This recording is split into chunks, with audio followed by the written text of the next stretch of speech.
Thanks for joining us for this Pulitzer Center webinar with Jane Ferguson and Deborah Amos. Jane is a PBS NewsHour correspondent, contributed to The New Yorker, and a multiple Pulitzer Center grantee. Deborah has spent much of her award-winning career at the National Public Radio, with her work regularly featured on NPR's Morning Edition, Weekend Edition, and All Things Considered. Their focus for today's conversation is Jane's memoir, No Ordinary Assignment. So without further delay, I'll turn it over to Deborah. Anne, thanks so much. Hello, audience. It is my great pleasure that we're here to introduce to you the remarkable Jane Ferguson. She's an author, she's a storyteller, she's my friend. Her new book, No Ordinary Assignment, is no ordinary assessment of war coverage in the 21st century. Jane has covered the Arab Spring, the Syrian uprising, the war in Afghanistan. She's reported from Yemen. And I wanted to read something that caught my eye in a review from Elizabeth Becker, who, like all of us, is a female war reporter, also a colleague and a friend. And here's what she said that caught my eye. Ferguson and her 21st century colleagues have had to navigate a work of war far more complex and often more deadly than the ones that came before. Jane, can you comment on that? I think that's right, but I'm curious about, do you see it that way as well? Thank you, Deb, for that lovely introduction. I think that on the one hand, I can't speak for what it was like in Vietnam and Cambodia and Korea, the Second World War, Spain. I can't really speak to what it was like to be there, because you do have to be on the ground. But I would say that I think Elizabeth Becker was getting at two important points. One being that the journalist is very, very much so a target in conflict zones now. I mean, the idea that you know we are obviously in observers, neutral observers. We are not combatants. We're not party to conflict. You know, that's never been fully embraced or respected by militaries and fighting groups around the world ever. But I do think that as a concept has become less and less of a reality in the last, certainly in the post 9/11 world. You know, journalists' ability to, you know, move from one side to another in a conflict zone has become, that's become much harder and much more dangerous. I think also, you know, so I mean, the statistics bear this out, whether it's local journalists from these countries or international journalists flying in, you know, the levels of murders, kidnaps, and attacks and harassment are very, very much so at their highest. Secondly, I think that she was also giving a bit of a nod to the difficulties in the industry. You know, since the financial crisis of 2007, 8, 9, since changes in the industry, the business model struggling to survive. I do think that right now it's, you know, the industry of media, journalism, and certainly international journalism and war reporting is in crisis, and the ability to make a living, to find you know, meaningful work and build those careers is extremely difficult. True enough, and we often are the targets. That was not true when I started being a war correspondent, but my sense is it very much is now. Let me talk about something a little bit more personal, because you were very free with how you wrote about the personal parts of your life. And I want to talk about role models, for better or for worse. One was your mother, and the other one was Aunt Fanny. I certainly understood those two polar opposite examples. I had them too, and I think many people my age do, and it's surprising that you do. So this is a two-part question. Can you talk about the lessons learned from these two women? And if you think the generation coming after you will still have those kind of role models, or it's a generational issue and we've moved past that? Good question. I included a lot of these childhood impressions because I was very much so trying to help the reader. The whole point of the book was, what on earth makes a person become like this and do this kind of work and live this kind of life?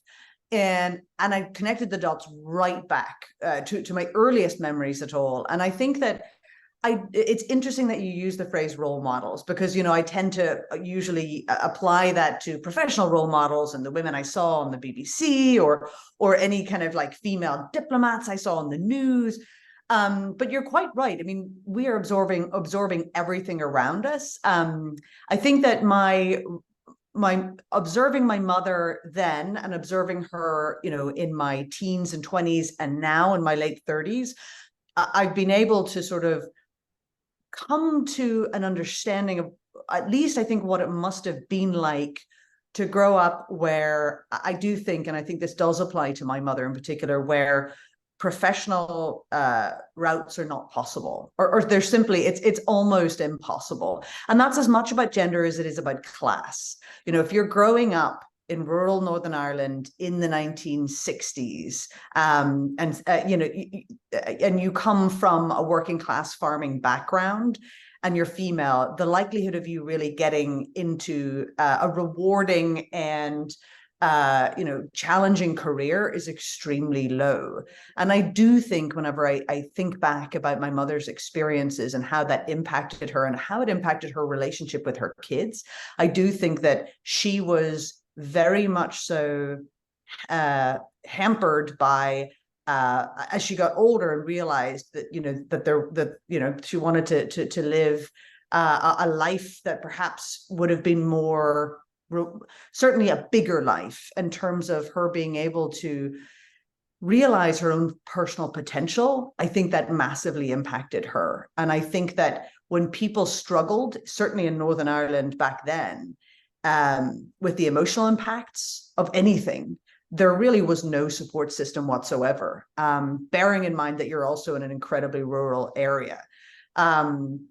And so I do think that a lot of women were very much so cut off from support systems, and from even the self-knowledge. I mean, we all have the internet now. How do you manage, you know, what it's like to have those feelings and emotions whenever you're in a house in a very rural area, in a very patriarchal and conservative place with 4 kids?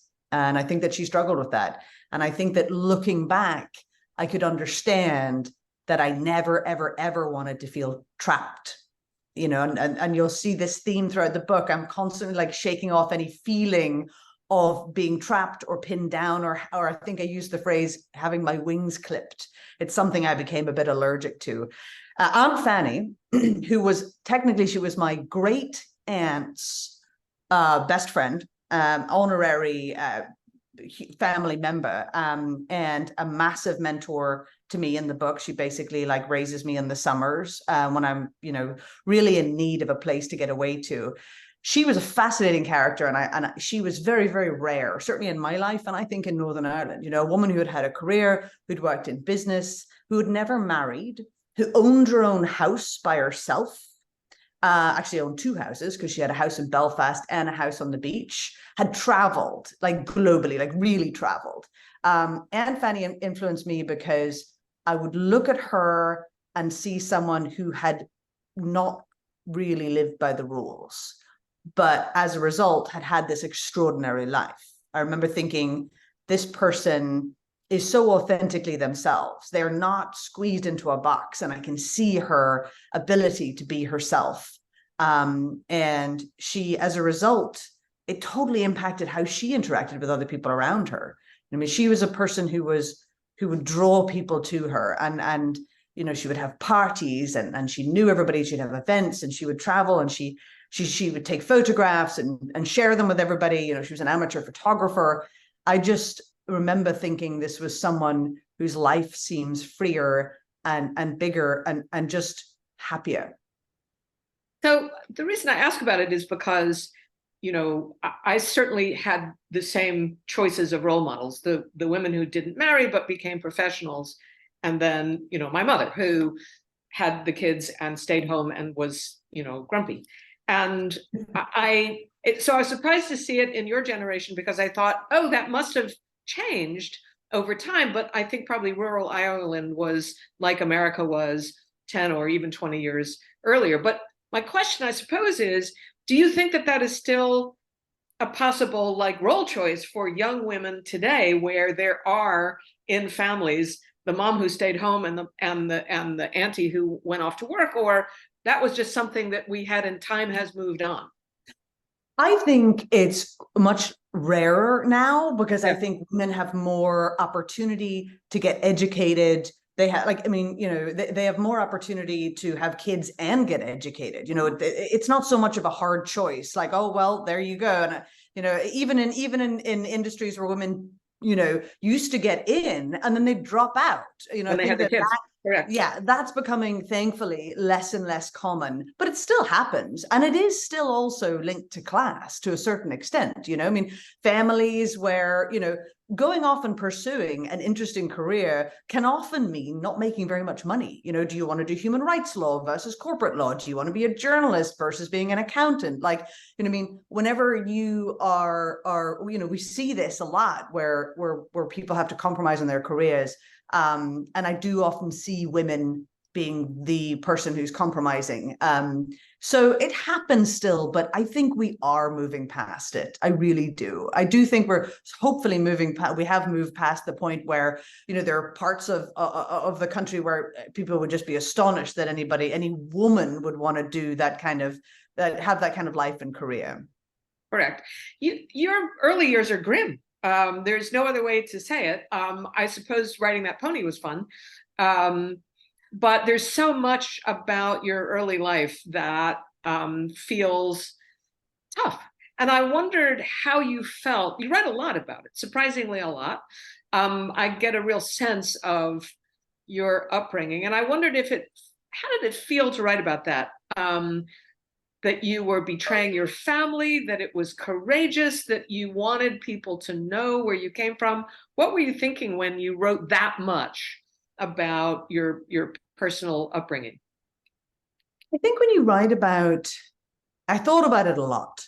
And, you know, and there was a lot I took out as well, because the difficulty with writing about your childhood is you're trying to write about your experiences, but not speak for someone else's. And so trying to disentangle your experiences from many other people's is very difficult because, you know, I mean, that's how life is. Certainly that's how families are, and how, you know, if you're growing up in a household, how do you do this without speaking for someone else? So there was a lot I actually cut out to respect the privacy of various family members, including my siblings. But I think that for me, it was terrifying to put it out because there's a sort of sense of taboo. Certainly, you know, and I write about this in the book, ironically, about how secretive and sort of stoic and quiet and understated like Ulster Scots communities are. So, you know, to talk about these topics at all is a bit of a taboo. So it was really scary. I think that ultimately I kept coming back to the idea that I had to help people understand how I was the person I was. So, you know, so I had to be uncompromising about keeping that first chapter in and those early chapters about who I am and why I'm that way. Because otherwise the rest of the book, the rest of the war reporting and the you know, like moving all over the world, it just wouldn't be anchored in it. So I very much so wanted to be really open about not just what had happened, how you know, what my childhood was like, but how it impacted me. So I kept going back to that. The process of writing about it felt really cathartic and exhausting. You know, I mean, you and I, we've worked 22-hour days on the road, you know, for weeks and weeks at a time. You know, I would bury myself in a library in the middle of summer, and it was sort of dark in there, and I would emerge after a day of writing and be almost incapable of speaking. I'd be so exhausted. So I would be like walking through the sort of corridors of my memory and my mind during the process of it. And it's quite remarkable when you start doing that. It's like a very, very big house that you sort of forgot your way around, and then you sort of start wandering through. And one doorway leads to another, and it's pretty fascinating. Curious about the Troubles, which is the ridiculous euphemism that the Irish use for a really terrible, brutal time in history. You know, there's a couple of themes when you write about it. The secrecy of it bugs you as a kid, and you're annoyed that the adults won't tell you what's going on. There's an anxiety to it because the adults won't tell you what's going on. So there's always something out there that could get you. And I wondered how the Troubles, did it make you a better war correspondent because you'd already been through the terror of not knowing what's going to happen next? I think it did. I do. I think it did make me more astute to not so much the violence, because although the violence in Northern Ireland was terrible, it still doesn't compare to the things that you or I have witnessed in Syria or Lebanon or any number of Iraq and any number of places we've been to. Where I think it did have an impact on me and really helped me retrospectively looking back is that I was growing up in a sectarian society, and a sectarian divided society that was kind of in many ways in denial about that. And so I do think that over the years, I've seen how it's made me more sensitive to nuanced sectarian differences, divided societies, and the fact that people often don't talk about those things either. I mean, you ask a Christian in Beirut, do they hang out with Muslim friends? And they'll say, of course I do. And so, but, or vice versa. And in many cases, that might be true, but it won't be the whole truth. And so the nuanced gray areas within divided societies and how tribalism works, I think that definitely stayed with me in a way where I could see the more nuanced version of that. And it also gave me, I would say, a very healthy cynicism about politicians, which has been a funny culture shock in the United States. My husband used to work in politics. I mean, people, and I know a lot of people, who work and live in Washington, D.C., and they're often surprised at this sort of sense of politics and what it can do and what it can, the damage that it can do at times and how powerful a tool that is. I think that has been, in retrospect, something that I very much so reflect on as coming from Northern Ireland. So it wasn't an easy trail, your professional development. There were moments where you were at your rope's end. And that's interesting to read. There's a moment when your Aunt Fanny gives you $4,500 and God, you needed a cash injection. And she says, do something fun with this. And your notion of something fun is to go to Yemen and study Arabic, which is insane. And so, I mean, did that just pop into your head? Was that something that you really wanted to do? And all of a sudden you had the money? What was your plan? Plan is an interesting word. I don't know that I've ever had a plan. I've had like a dream, and then I've just sort of stepped forward one step. Life is as much about push as it is about pull, especially whenever you can't go home. You don't have a home. And so I was kind of propelled forward by needing to somehow take some form of action to help me turn these dreams into reality. Because I never had a plan B. This is all that I wanted. I didn't want anything else. I thought it was okay to have this big, audacious dream if I didn't ask for anything else from life. And I had tried to study Arabic in university and college in England, and I'd taken some group classes, but it's very hard to learn in a group, especially from scratch, What was drawing you to Arabic? What was it? Did you know you wanted to cover that part of the world, or just you want to do something hard? I knew I wanted to cover that part of the world. I was 17 when 9/11 happened, and I was, all of the news, all the journalists that I had so admired and grown up watching were now in the Middle East. They were in, by the time I, got to college, they were in Iraq. And I'd also kind of grown up reading about all of these sort of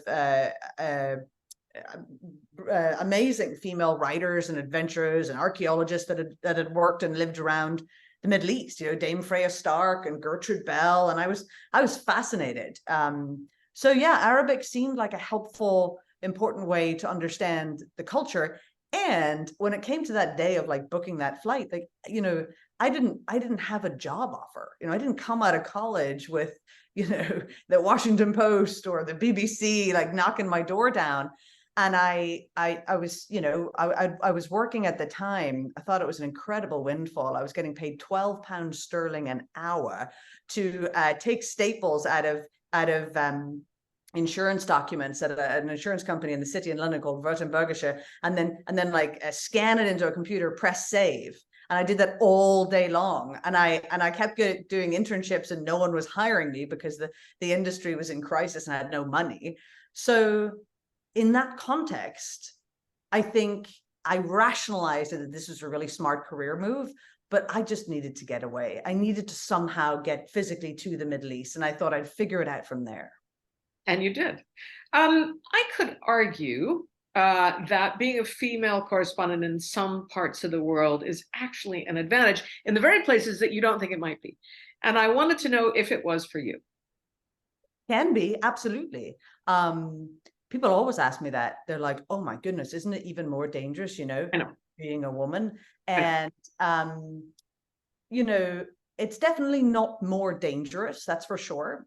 In many ways, a lot of these patriarchal societies, people forget, and you would know this even better than I, like after all your years in the Middle East, these patriarchal societies are extremely chivalrous. So there's this sort of funny dance that we do whereby someone doesn't necessarily want to say no, and they want to treat you with respect because you are a female.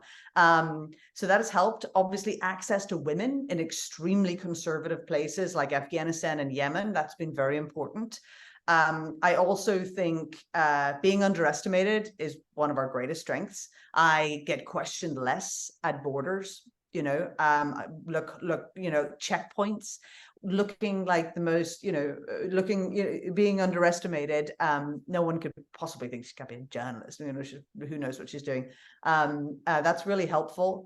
And I also just think that a lot of the time, though, you know, I should mention that being a foreigner and a Western woman, it affords me a lot of these, you know, a lot of that kind of privilege of being able to sort of talk my way through, or being underestimated, or courtesy to all of this chivalry, because I have seen my female colleagues who, you know, come from maybe, you know, Arab communities or Afghan communities are not often afforded the same. Like as a Western woman, you're kind of, I know I use this phrase a lot, but we are a bit of a third sex. We're sort of a strange creature. So that can be a bit disarming for military figures, politicians, you know, even just people in the street. You know, we're sort of women, but we kind of dress like men and we're a little confusing. So that can be helpful.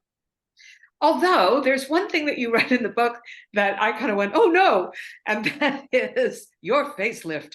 And it's because nose job. It's a nose job, but still, it's about female beauty. It's about, I'm not pretty enough to be on TV.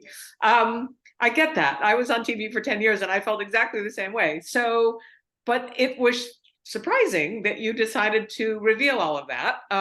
That must have, in some ways, for me, that was more shocking than how much you reveal about your family. And because it goes to the heart of the business that we are in, how much of it is entertainment and how much of it is news. Am I the only one to notice this, or do you find that people want to know, why'd you do that? Why'd you honestly, Deb, it's pretty hilarious. Like after everything I've shared about my personal life and my childhood and my own insecurities and all the painful, you know, rejections, it's so funny that every time I talk to someone who works in broadcasting, they'll say, I can't believe you did that. And then I'll wait for a second, they'll go, the nose job. I just laugh. But this is connected to your last question, because people say, oh my God, it must be so difficult to be a woman working in those countries. And the other answer I often give is actually it's the pressures us women feel are much more concentrated back in the home office, you know, in the broadcasting industry in general. Yeah. You know, as you say, TV, you know, I mean, it's the pressures are there, you know, there's this sense that, and it's made all the more insipid because it's unspoken. No one sits you down and says, well, kid, you know, you're going to have to, you know, lose some weight, or you're going to have to, you know, fix your face or get some, you know, like it's very rare. Oh, in my time, the ABC makeup lady, she was the one. She would go. So they would message through her. You could last a little longer if you only. Yes, that's how the message was delivered. But I guess they decided a little longer, like a piece of fruit. It's like the difficulty is that you do start to see people being hired instead of you, who are just simply a lot better looking. And, eventually you put two and two together, and people have been shocked and said, how could you possibly think you're not pretty enough for on camera?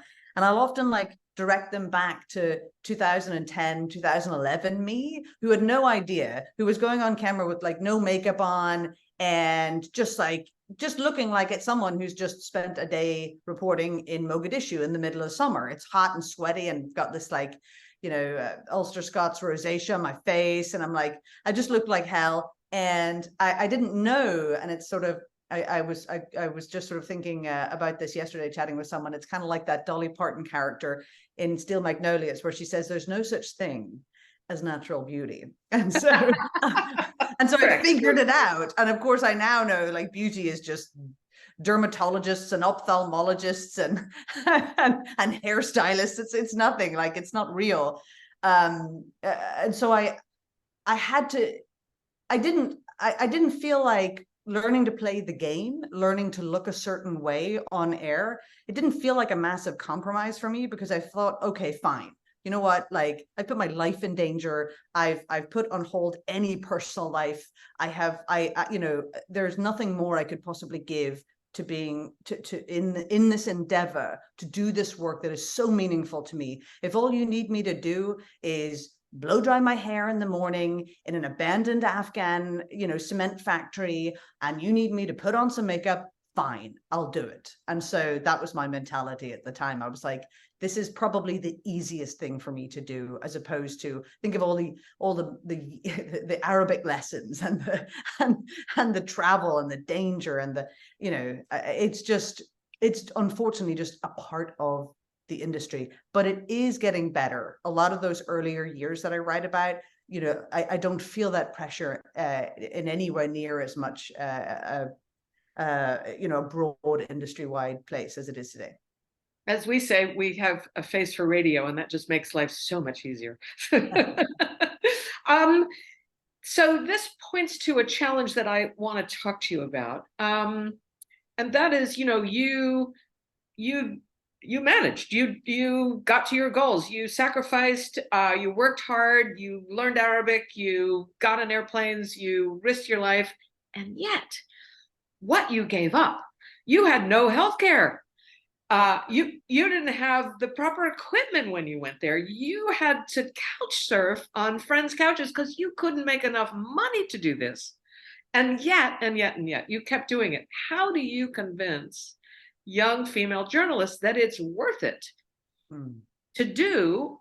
I mean, yes, you are famous. Yes, you've written a great book about all those activities, but you can't keep this up.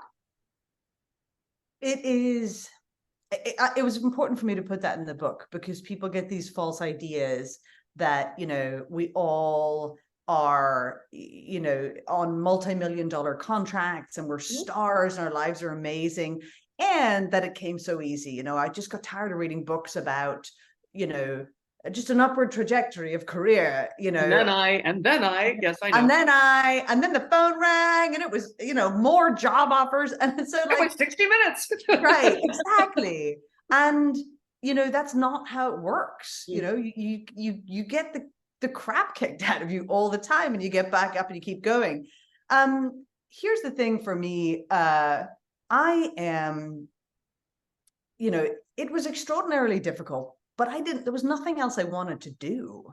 And the reality is, and I write about this a bit in the book, the work was so meaningful to me, and I loved it. My life, broadly speaking, on the road was extraordinary. And you know what I'm talking about, the ability. Yeah, I do. And I thought to myself, especially through your 20s, look at the world today and how difficult it is to make a living in your 20s in New York City anyway, and I could have gone back to London, and I thought about this, I could have gone back to London or New York, and yes, I probably would have been trying to build a career in a more lucrative field, something like banking or finance or law. But, at the end of the day, there's nothing more important than an extraordinarily meaningful life, and I just, I knew knew what I had was something precious, you know, to have a calling and to follow it and make it a reality. Again, like just refuse to accept defeat, and then find that it is an incredibly worthwhile pursuit in life is the payoff. That for me was the payoff, and it was amazing. And there were moments in my life where, without meaning to sound sort of grim, like, there are moments where you do think about your own mortality, because we do risk our lives, not to be dramatic, but there are times when we really do. And I remember thinking, if I were, God forbid, to shuffle off this mortal coil on assignment, this would have been a life worth living. I would think that journey was extraordinary. So that mattered to me. But yes, you point out that, unless you are swept up by a network and made one of a tiny handful of extraordinarily well-paid foreign correspondents, trying to make a living in this industry is becoming harder and harder. And that is impacting the quality of work as well, because, eventually everybody gets out. So it's great that it's a young business. It's wonderful that people like I was in their 20s can get out there and do meaningful work. But, if we want to hang on to the best and brightest and most experienced journalists, we need a new business model. And so that's something that I'm going to try to devote my career to going forward. No, I completely agree. I mean, we had charmed lives, and it's almost impossible to do it now. But here's something that I think about often. I covered most of the same stories that you did. And when you aren't working for a news program, when you can't go, there's no way that you can keep up with that story. You get so deeply involved in people's lives and the trajectory of that conflict. But in some way, you have to leave it behind. And I wondered if you have come to terms with that that was that time and this is this. And some of the places that you went to, you can't go back to. It's impossible now. Yeah, I mean, I think that's a dance that we actually end up doing throughout our career, that I think the immersion of this life, the addictiveness, I think that people mistakenly think more often than not that we're addicted to the adrenaline, when in fact, like, the amount of work days we're actually in combat and actual fighting is extremely low. Right. What we're addicted to is the sense of place and people and this whole world that we get to step into and become part of. That's very hard to step away from. And I think I struggled in my career to differentiate what was my life and what was work. So if you start to feel like Kabul is your home and these people are your family, I think you can get so close to a story that you lose yourself. You have to. It took me years to realize that I have to have another life elsewhere, and it's guilt-ridden. I write about this in the book, leaving Yemen. The team who have become like family, like at least very close friends, I say goodbye. At the end of the day, I'm not one of them. I'll never be as connected to this story as they are. I'll never have as much on the line as they have.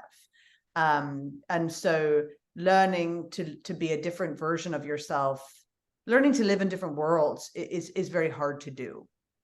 I came back from the earthquake in Turkey this February, and I'd been in Syria covering it in northwest Syria. And within 48 hours, I'm at a very, very fancy, lovely dinner party in Los Angeles.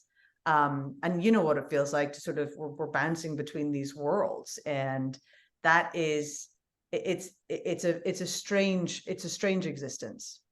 That's too close. I find I cannot come back and have so how was your day conversation. It takes me a couple of days to realize, I'm back in normal world, not in the other.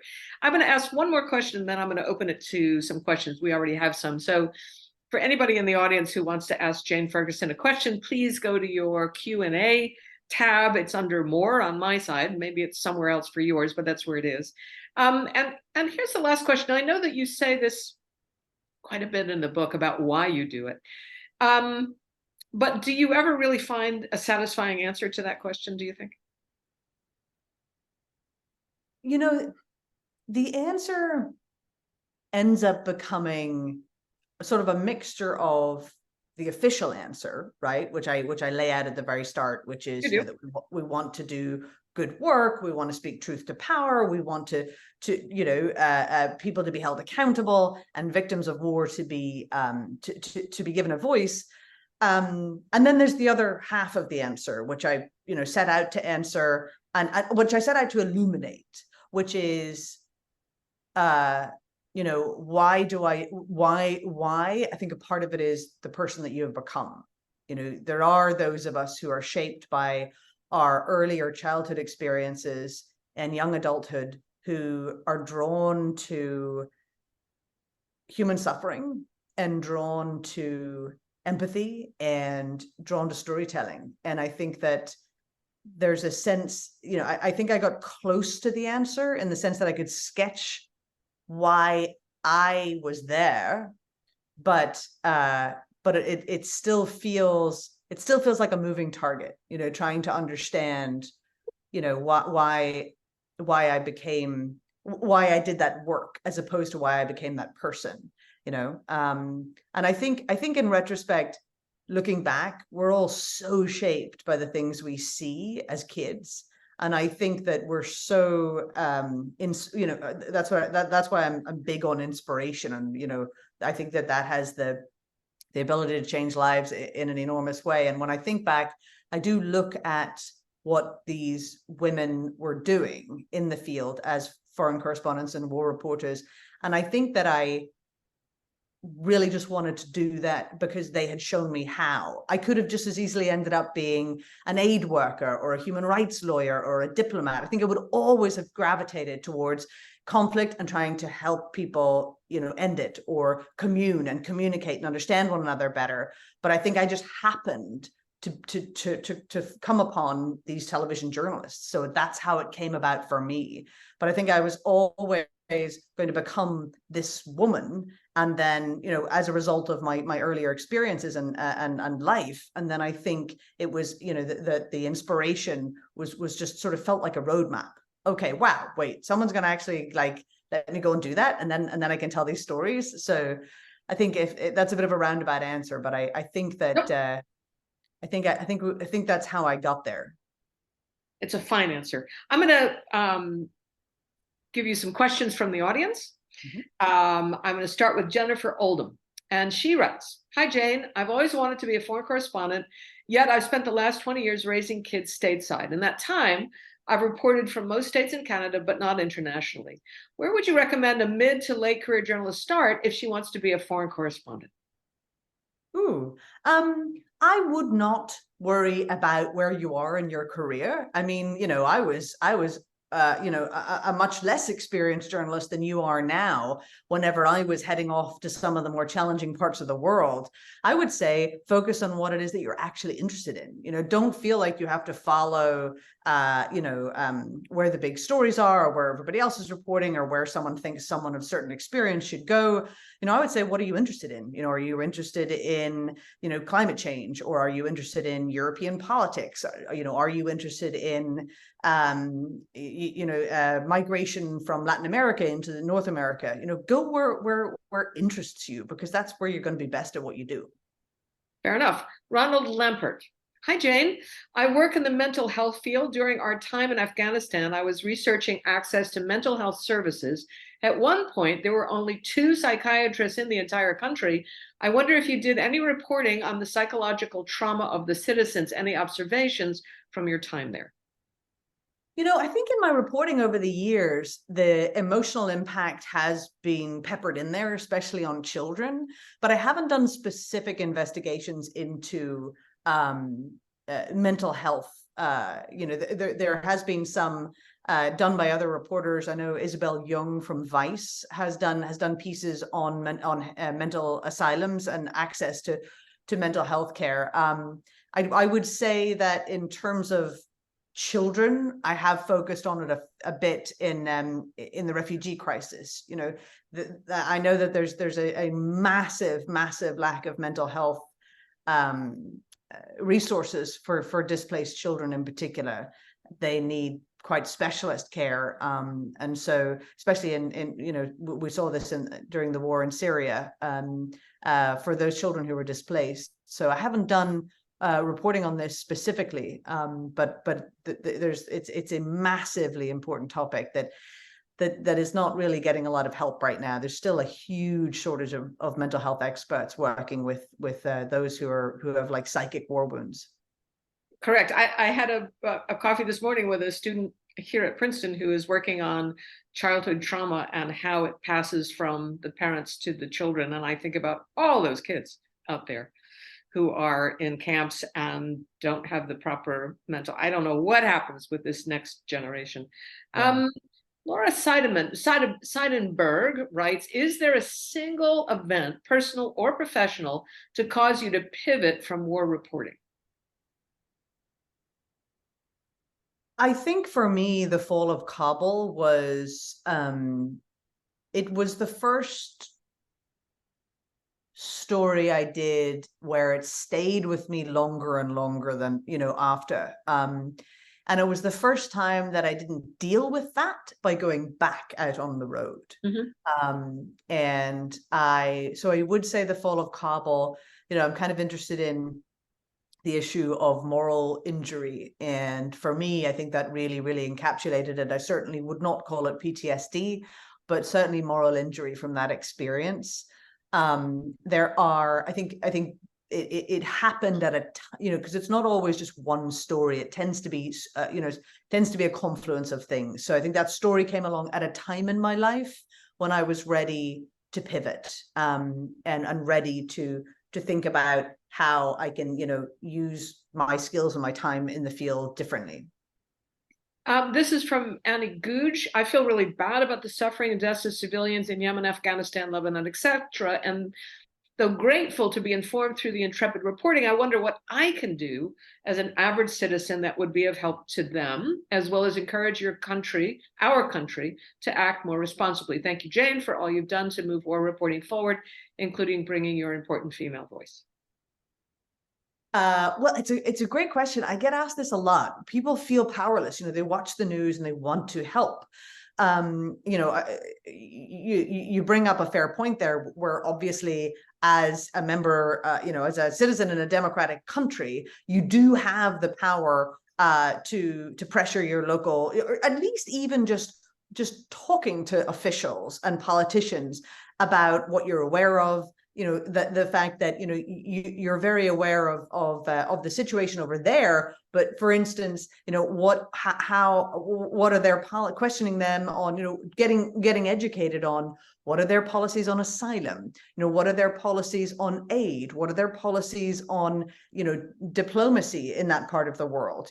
I think that people can become a lot more informed on not only what's happening over there, but what their government and representatives, what their stances are on that, I think is really worthwhile. I mean, people can always, donate to charities that help refugees, reputable charities that help the refugee and population, those who have been displaced by war. But really, I think it's very, very important also to help communities, especially in the United States right now, whenever you do have, say, for instance, in Afghanistan, a massive amount of people who have arrived here. They never planned to be here. They weren't allowed to bring anything. They're experiencing extraordinary culture shock, language barriers, reaching out and actually volunteering and helping with those who are seeking asylum right here. Anyone near your community, I think that's a really great way of helping people. And you can do it easier than you've ever been able to do it before, because most resettlement is done privately, which means you can sign up as a family and you can be matched. It's kind of almost like a dating app, but it's a refugee resettlement app, and that's how we're doing it now. So yeah, you can actually step up and help somebody who's come here. So that's, and very often in doing that, like Deb, when people help those families, they are indirectly helping other families back home. They'll send money back when they find that job. They'll, there is a sort of butterfly effect to that. So that I think that's great. I think that's really wonderful. And this will touch you. Ana Maria Ariza. Hi, Jane. I'm based in Colombia, South America, covering migration, indigenous communities, and social issues. My question is how to pitch stories so that I will get an international media outlet interested and hire me. Thank you. Well, I have that question too, actually. You know, if anyone out there knows, no, I think that this is the fundamental question, that the hardest part in really getting your foot in the door as a freelancer, even just as a stringer. I would say try to have an idea of which news organizations you're going to pitch to. You know, isolate 4 or 5 that you like, whether it's broadcast or print. Look at their coverage already to see what they're already covering. Do they have people there? Are you is your beat a hole in their coverage? Or have they already done something in which case you'd have to reimagine your pieces so that it doesn't overlap with what they've already done? I would encourage you to try to reach out to editors, executive producers, bureau chiefs to introduce yourself, have even just a phone call and asking them, what kind of pitches they're interested in, and then pitch to them. But try to isolate, think of a bureau where someone is in charge who can say yes to a story. And then you do have to freelance for quite some time before, you can reasonably try to get a contract and then a job. So it's really, really a case of pitching. But remember, it's always better to pitch to someone you know. So try to find out who those people are and try to either get an introduction or introduce yourself. Good. I've got 2 questions that I'm going to put together. One is, what are you up to now in Princeton? One is, how do you enjoy teaching? So that means somebody knows what you're doing in Princeton. And the third part of the question was, what are the most influential books and films you would recommend to others? And I only throw it in there because that's what you're doing for your students. So I'm in Princeton. I just started. This is my first week for the fall semester. I'm teaching as Deb here is. I teach a course on journalism, but I'm just here for 1 semester. So I'm not a sort of a permanent member here like Deb is there. I'm just coming in to teach a course on war reporting within the journalism program, which is part of the humanities department. So it's a weekly seminar. I have a group of about 16 bright and brilliant students who I have reading a ton of material, some of it up here behind me. But it's the first week, so we've really been reading about Edward R. Murrow, Claire Hollingwood, George Steer, Simon Schambug. So we've been sort of talking about some of the big greats from the earlier stages. We'll also have Hemingway and Gellhorn and all of that coming up. But so I'm really enjoying that this course. I'll be teaching until December. And what was the other question? It was about the films and books that you... Oh, that's right. Yes. So for me, well, I'm trying to keep, I have my students watch a lot of frontline documentaries. They're all free. They're all online. They're incredibly easy to access. They're a brilliant mixture of, great documentary filmmaking with actual, newsworthy context, and really, really important. I'm going to have them watching in the next couple of weeks Matt Heineman's new film. Well, it was new last year. Absolutely brilliant film called Retrograde, which was out on Nat Geo. It's about the fall of Afghanistan, and he follows closely a general who was trying to hold off the Taliban, and then he has extraordinary access at Kabul airport. So I'll have them reading that. I'm also having students read Anne Applebaum's book on Between East and West, because it's great context for the war in Ukraine. This came out long before. And they're also going to be reading Our Women on the Ground, which is a terrific book. It's a number of essays by female Arab journalists from across the Middle East. So books like this that I'll be assigning throughout. But a lot of what I assign is just good journalism. It's the best pieces that are coming out in the New York Times and the Wall Street Journal and the Washington Post and PBS. So I'm really going to be assigning them just like great pieces that come out of places like 60 Minutes as well. And one last question is my guess, and this is from Tulin Spitz. Hello, I'm currently watching Once Upon a Time in Northern Ireland on PBS and wonder if you've seen it and what do you think of it, or what is a documentary or reporting that you would recommend on Northern Ireland? I have not seen it. I haven't actually watched a lot of documentaries on Northern Ireland, and I think that's probably on purpose because I've always thought, well, I know about Northern Ireland, and it's been part of my curiosity for the rest of the world. I'm not trying to be facetious, but I would highly recommend Derry Girls, which people have joked is a documentary about my childhood. the cultural references, the language used, the nuances, the sort of the comedic approach to sectarian differences and what it's like to grow up there is utterly brilliant. And so I would say that Derry Girls is worth anyone. I know it's it's obviously not a piece of journalism, but it's well worth watching. Oh, Tullian Spitz, who asked the question, writes now, I love Derry Girls. Good. So this is good. Do you have anything in particular that you tell these students? I mean, most of them are from privileged backgrounds, not all of them, but some of them. Certainly, I doubt anybody had the background that you had, but maybe some do. Are you in any way editing your message now that is different than you would have told them 10 years ago? Not the journalism in the sense of like, what is good writing, what is good storytelling. But I think, and it's early days because none of them have come to me and said, well, how do I get an agent? How, like the practical industry nitty gritty. Mm-hmm. That would be totally different. Like that has, is massively different. And frankly, I'm not quite sure what I would tell them because the industry is sort of mid shift from A to an unknown. But the journalism at the heart of it is no different. I tell them, I talk to them about great storytelling, attention to detail, clear, simple language, good writing. And I think that, humanistic approaches, I just think that remains no matter what.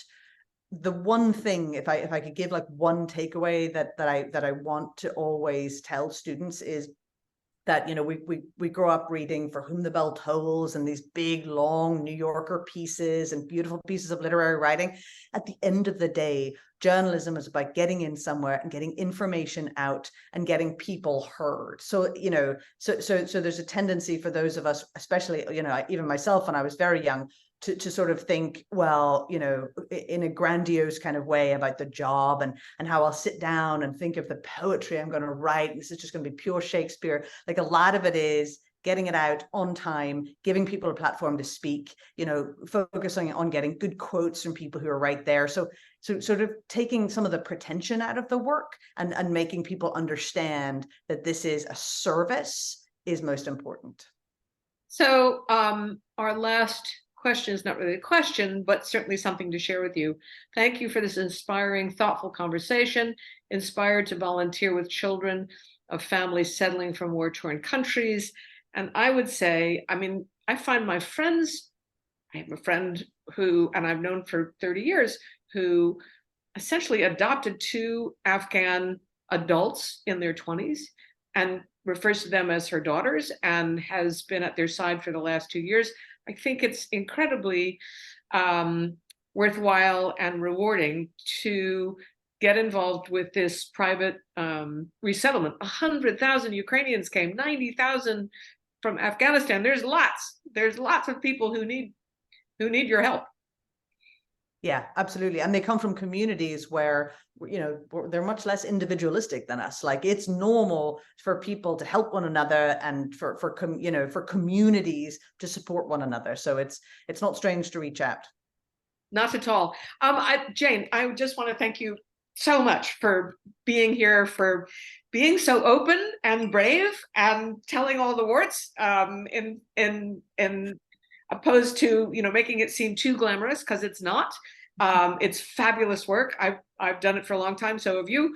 But this is a great book, and you get to the heart of what this business is about. And that, I have to say, thank you. Thank you. And thank you, Pulitzer. Thank you, Anne, for allowing us to have this space and time on this platform. Appreciate it. And I'm going to turn it back to you.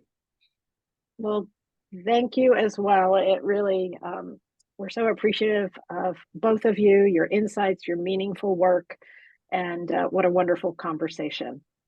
So thanks all around as well.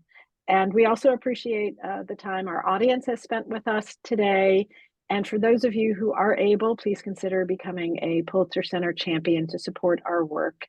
And finally, as we wrap up, we'll have a survey here at the end of the webinar. We appreciate our audience taking some time to help us improve these events. For now, we'll sign off, and thank you again for joining us. Thank you.